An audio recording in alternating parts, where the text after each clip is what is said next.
இறை வார்த்தை மார்க்கு நற்செய்தி 10ஆம் அதிகாரம் 17 முதல் 27 முடிய உள்ள இறை திருவசனங்கள். அக்காலத்தில் இயேசு புறப்பட்டு சென்று கொண்டிருந்த போது வழியில் ஒருவர் அவரிடம் ஓடி வந்து முழந்தாள் படியிட்டு, நல்ல போதகரே, நிலை வாழ்வை உரிமையாக்கிக் கொள்ள நான் என்ன செய்ய வேண்டும் என்று அவரை கேட்டார். அதற்கு இயேசு அவரிடம், நான் நல்லவன் என ஏன் சொல்கிறீர்? கடவுள் ஒருவரை தவிர நல்லவர் எவரும் இல்லையே. உமக்கு கட்டளைகள் தெரியும் அல்லவா? கொலை செய்யாதே, விபசாரம் செய்யாதே, களவு செய்யாதே, பொய்ச்சான்று சொல்லாதே, வஞ்சித்து பறிக்காதே, உன் தாய் தந்தையை மதித்து நட என்றார்.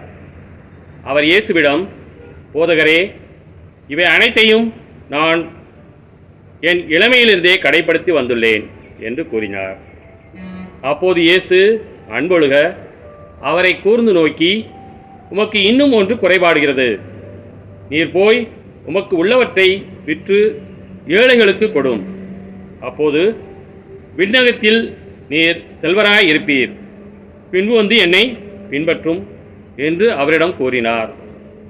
இயேசு சொன்னதை கேட்டதும் அவர் முகம் வாடி வருத்தத்தோடு தாம் சீடரிடம், செல்வர் இறையாட்சிக்கு உட்படுவது மிகவும் கடினம் என்றார். சீடர்கள் அவர் சொன்னதை கேட்டு திகைப்புக்கு உள்ளானார்கள்.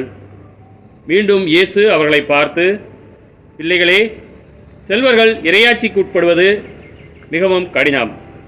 அவர்கள் இறையாட்சிக்கு உட்படுவதை விட ஊசியின் காதில் ஒட்டகம் நுழைவது எளிது என்றார். சீடர்கள் மிகவும் வியப்பில் ஆழ்ந்தவர்களாய், பின் யார்தாம் மீட்பு பெற முடியும் என்று தங்களிடையே பேசிக்கொண்டார்கள். இயேசு அவர்களை கூர்ந்து நோக்கி, மனிதரால் இது இயலாது, ஆனால் கடவுளுக்கு அப்படி அல்ல. கடவுளால் எல்லாம் இயலும் என்றார். கிறிஸ்துவின் நற்செய்தி.